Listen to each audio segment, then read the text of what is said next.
오늘의 키워드입니다. 서울 아파트값 상승률 탑3가 오늘의 키워드입니다. 궁금하실 것 같은데 최신 자료 한번 보겠습니다. 지난 10일입니다. KB국민은행 월간 주택가격 동향 자료를 보면서 이야기를 해보겠습니다.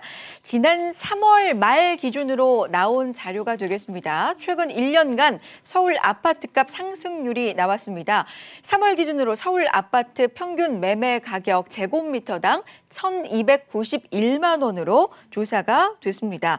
1년 전인 작년 3월 말과 비교하자면 21.7% 230만 원가량 오른 것으로 조사가 됐습니다.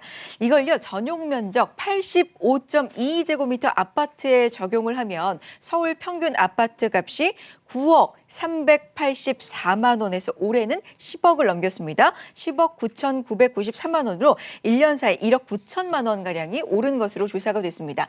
자, 구체적으로 어디가 올랐는지 지금 막대 그래프를 통해서 나타나고 있는데요. 가장 높은 상승률을 기록한 지역이 노원과 도봉, 강북으로 조사가 됐습니다. 매매 가격 변화를 좀 구체적으로 보겠습니다.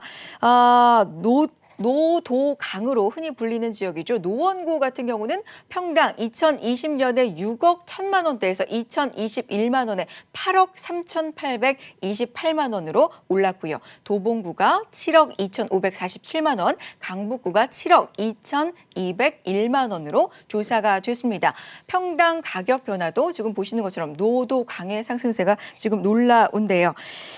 국민주택 규모 85제곱미터 기준으로 계산을 했을 때 1년 사이 얼마가 올랐는지 계산을 해볼 수가 있었습니다. 자, 첫 번째 질문으로는 이 질문을 드리고 싶어요. 지금 노도강을 살펴봤는데 특히나 서울 지역 중에서도 노도강의 상승세가 이렇게 좀 눈에 띄었던 이유가 어디 있을까요, 대표님? 일단 그 노도강이라고 이제 불리는 지역들 같은 경우에는 과거에 좀 이제 주택 구입 부담이 좀 적은 지역이었습니다. 네. 이제 그런 지역들이 지금 상당히 많이 지금 오른 거거든요. 예, 그 오른 이유를 한번 살펴보면 일단 이렇게 한번 이제 보시면 될 것 같아요.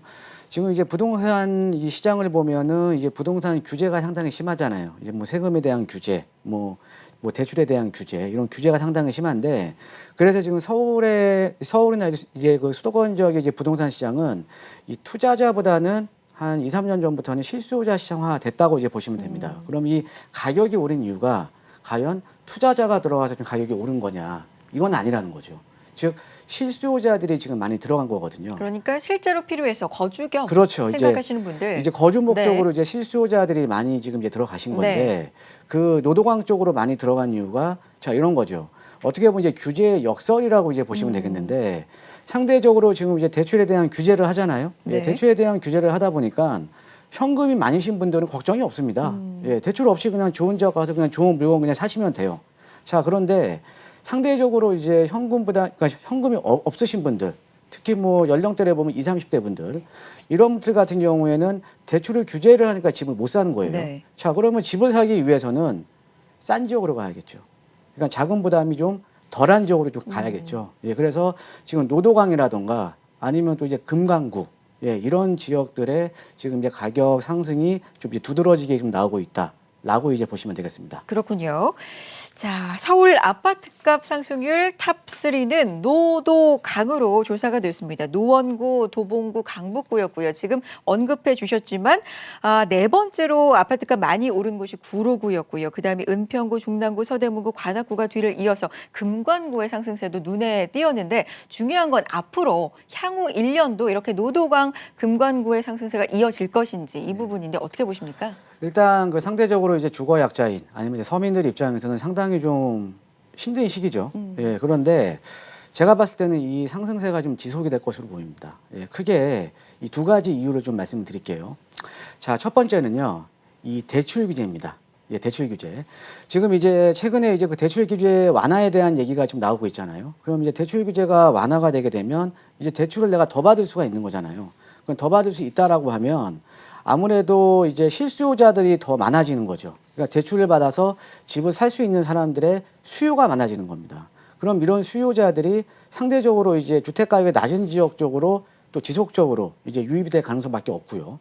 자, 그다음에 두 번째로는요, 이 정비 사업, 그러니까 재건축이죠. 이 재건축에 대한 지역적인 차별입니다.